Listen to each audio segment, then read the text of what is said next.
Hello पॉपुलर्स, this is your Ayush भैया and आज की वीडियो में हम लोग कवर अप करने वाले तुम्हारे क्षितिज बुक का एक बहुत ही इजी लेकिन थोड़ा सा लंबा सा चैप्टर जिसका नाम है एक कहानी यह भी। तो वीडियो को छोड़ के जाने की गलती बिल्कुल भी मत करना, क्योंकि वीडियो के एंड में तुम लोगों को इस पार्ट के कुछ इंपॉर्टेंट क्वेश्चन भी प्रोवाइड करने वाला हूँ। तो अब आराम से चुकमुक बैठो एंड आज की इस 3D एनिमेटेड वीडियो का मजा लो। एंड सबसे पहले मैं तुम लोगों को इस वीडियो के मेन कैरेक्टर से मिलवाना चाहूंगा। वो कौन है उनसे तुम खुद मिलो।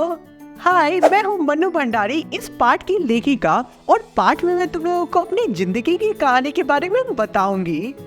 हेलो बालकों, मैं हूँ मन्नू भंडारी का पिता, यानी कि तुम्हारी लेखिका का पिता हूँ एंड मैं कांग्रेस से भी जुड़ा हुआ हूँ। तो यार तुम लोग मुझे मत भूल जाना, मैं हूँ तुम्हारा one and only story teller भैया, जो तुम लोगों को इस कहानी के मेन प्लॉट को बहुत ही अच्छे से समझाएगा।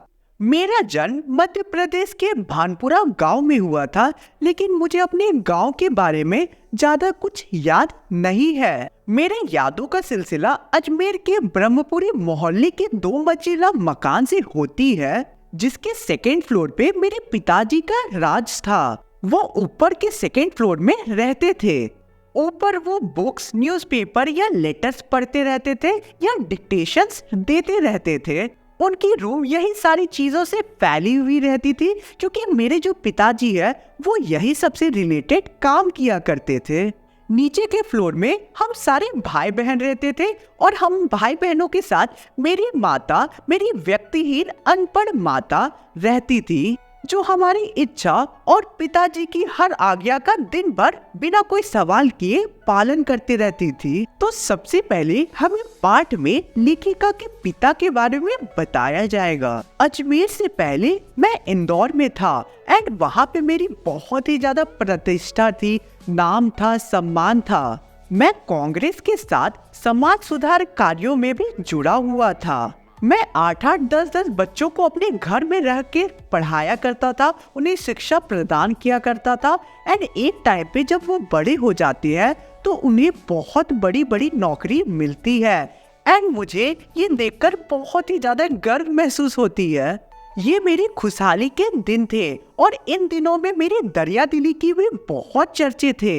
एक तरफ मैं कोमल और संवेदनशील व्यक्ति था और दूसरी तरफ बेहद क्रोधी और अहमवादी व्यक्ति था। ये सारी बातें अपने पिता के बारे में मैंने तो सुनी थी, लेकिन इन सारी चीजों का एक छोटा सा अंश केवल अपने पिता में बस देखा था।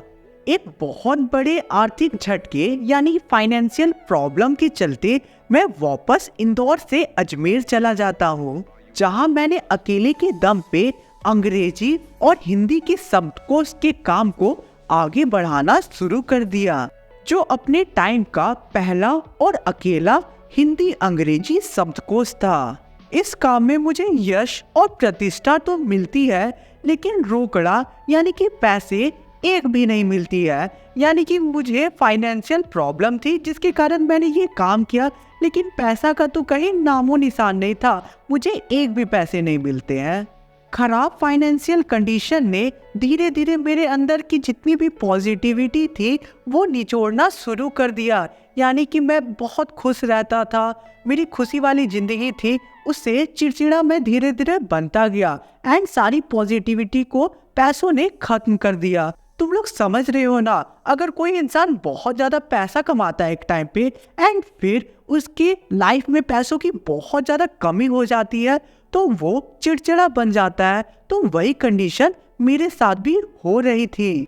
जब मेरे घर में पैसों की दिक्कत आती है, फाइनेंशियल क्राइसिस आती है, तब ये बात मैं अपने बच्चों को, बीवी को, किसी को नहीं बताता हूँ, क्योंकि मेरा सेल्फ ईगो मेरे लिए सबसे बड़ा है। मैं उन्हें जो भी चीज़ वो खरीदता था उसके लिए मना नहीं करता था, लेकिन अंदर की बात तो मुझे ही पता था कि मेरे पास एक भी पैसे नहीं थे। इन रीजंस के कारण मुझे अंदर से बहुत गुस्सा आता था एंड मैं अपने फैमिली वालों पे, अपने बीवी पे, बच्चों पे गुस्सा भी किया करता था। लेखिका की माँ हमेशा उनके गुस्से से डरती रहती थी एंड जो लेखिका के पिता थे उनके अपनों ने ही उन्हें बहुत बड़ा धोखा दिया था बिजनेस में, जिसके कारण वो हमेशा गुस्से में रहते थे एंड सभी पे शक किया करते थे। एंड उस धोखे के बाद सारी चीजें उनकी फैमिली वालों को ही झेलनी पड़ रही थी। यानी कि जो लेखिका के पिता की जो शकियन मिजाज था वो उनकी फैमिली को ही उसके बाद से झेलनी पड़ रही थी, क्योंकि बात बात पे वो अपनी फैमिली वालों पे शक करने लगे थे। मैं तुम सभी को अपने पिता की तारीफ के लिए ये कहानी नहीं सुना रही हूँ, बल्कि मैं ये देखना चाहती हूँ कि उनकी व्यक्तित्व का कौन सा अच्छा गुण मेरे अंदर आया है और कौन सा खराब गुण मेरे अंदर आया है। अब आगे के पार्ट में हम सभी को लेखिका के बारे में बताया गया है। मैं काली हूँ और बचपन में मैं बहुत ही ज्यादा पतली थी। मेरे से 2 साल बड़ी बहन सुशीला वो हंसमुख चेहरे की थी एंड वो बहुत ही ज्यादा गोरी थी एंड पिताजी की कमजोरी थी गोरापन। इसलिए जो पिताजी है वो बात बात में मेरा और मेरी बहन सुशीला का कंपैरिजन किया करते थे। इस भेदभाव ने मेरे अंदर ऐसे हीन भाव का जन्म दिया जिसे आज भी मैं इतने नाम सम्मान और प्रतिष्ठा के बाद भी भूल नहीं पाई हूँ। आज भी अगर कोई मेरी तारीफ करता है तो मुझे बहुत ज़्यादा शर्म आती है एंड पिताजी की उस व्यवहार के चलते मुझे आज भी लगता है कि आज भी मैंने कोई अचीवमेंट की है तो वो एक तुक्के से आई है। होश संभालने के बाद मेरे और पिताजी के बीच किसी न किसी बात को लेकर हमेशा से टकरार होती आई है। वो तो ना जाने कितने रूपों में मेरे अंदर ही समाये हुए हैं। यानी कि मैंने उनकी बहुत सारी आदतें ले ली है।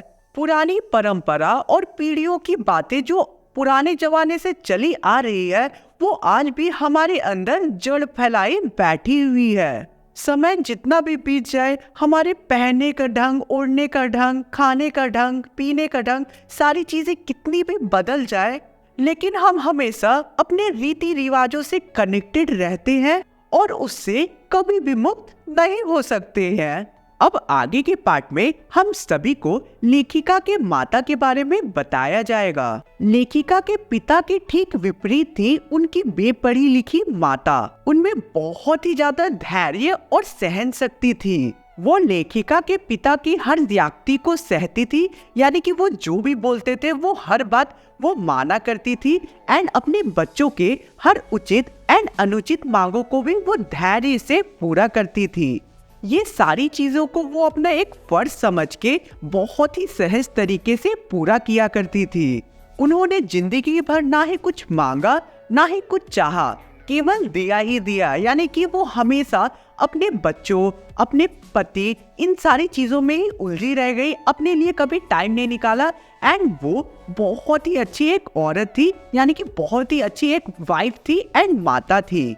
उन्होंने जिंदगी भर अपने लिए कुछ भी नहीं मांगा और ना ही कुछ चाहा, उन्होंने केवल दिया ही दिया। यानी कि होती है ना एक तरह की माँ कि बस अपने बच्चों और पति के लिए समर्पित है, वैसे ही ठीक लेखिका की माता थी।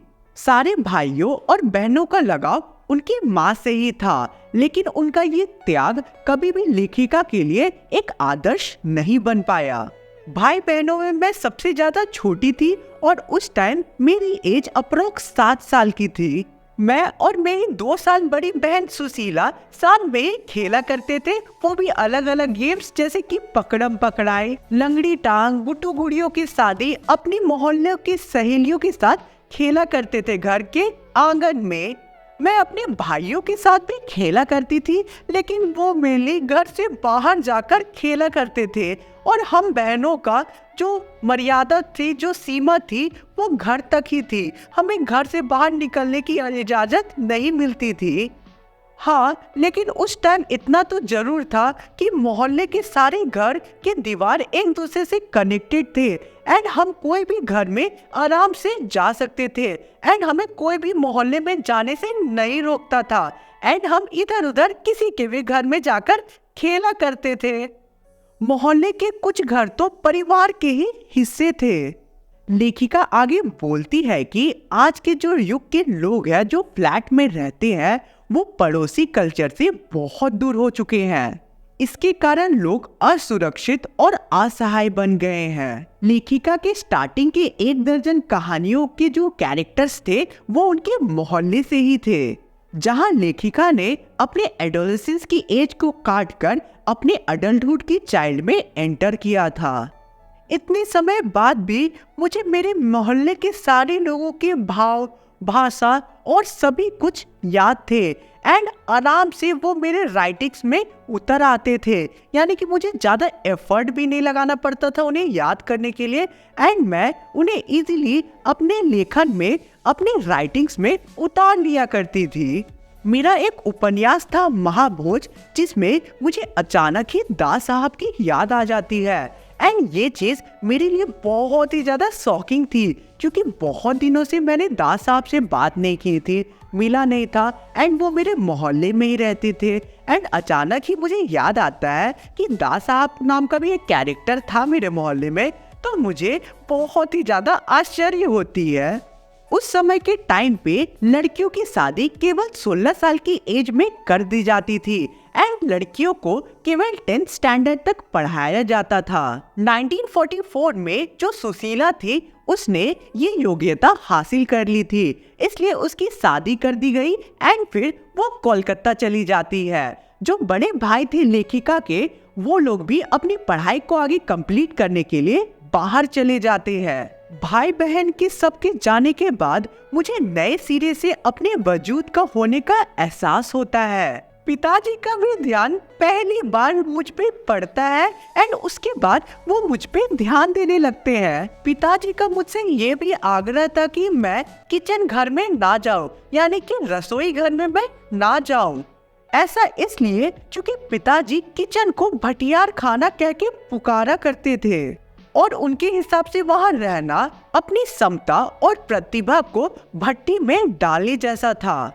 उनके घर में आए दिन अनेक राजनीतिक पार्टियों का जमावड़ा रहता था एंड उन लोगों के बीच बहुत ज्यादा डिबेट चलती थी, ठीक है, मतलब उन लोगों के बीच बहुत ज्यादा बहसबाजी चलती थी अलग अलग टॉपिक पे। ऐसा इसलिए क्योंकि जो लेखिका के पिता थे वो कांग्रेस पार्टी से जुड़े हुए थे। बहस करना लेखिका के पिता का फेवरेट काम था एंड जब भी लेखिका उन लोगों को चाय देने जाती थी उनकी बहस के बीच, तो उनके पिता उसे यानी कि लेखिका को वहीं बैठा दिया करते थे एंड वो चाहते थे कि वो भी डिबेट को सुने एंड देश के बारे में अलग अलग चीजों को जाने। उस टाइम देश में, भारत में बहुत कुछ हो रहा था। 1942 के आंदोलन के बाद सारा देश का जो खून था वो खौल रहा था। देखो यार, उस समय ब्रिटिशर्स का राज था इंडिया में और फ्रीडम स्ट्रगल चल रहा था पूरे भारत में एंड ये जो कहानी है हमें उस समय की ही बताई जा रही है। अलग अलग पार्टियों के बीच की जो बहस होती थी वो मुझे बिल्कुल भी समझ नहीं आया करती थी, लेकिन हाँ, क्रांतिकारी और देशभक्त जो शहीद हुए थे वो मुझे आकर्षित करते थे एंड ये सारी चीजों को देखकर मेरे अंदर ब्रिटिशर्स के लिए बहुत ही ज्यादा गुस्सा, नफरत और मेरा खून खौलने लगा था ये सारी अन्याय को देखकर। यार, इसके आगे की कहानी हम लोग सेकंड पार्ट में बहुत ही अच्छे से line by line cover up करेंगे। सेकंड पार्ट को बिल्कुल भी मिस मत करना, ठीक है। उसका लिंक डिस्क्रिप्शन में मिल जाएगा, कमेंट एरिया में मिल जाएगा और एंड स्क्रीन पे भी मिल जाएगा, तो मिस तो गलती से भी मत करना। चैनल पे नहीं होते सब्सक्राइब कर देना यार। अब तुम्हारी स्क्रीन पे कुछ इंपॉर्टेंट क्वेश्चन आ रहे हैं, इन्हें देख लो, इनके आंसर चाहिए होगा तो टेलीग्राम ग्रुप ज्वाइन कर लेना। वहाँ तुम लोगों को PDF के फॉर्म में मैं तुम लोगों को आंसर प्रोवाइड कर दूंगा। इंस्टा पे फॉलो नहीं किया होगा तो वहाँ पे भी फॉलो कर देना, लिंक डिस्क्रिप्शन में सभी चीजों का गिवन है। मिलते हैं किसी और वीडियो में यार। Thanks for watching the video.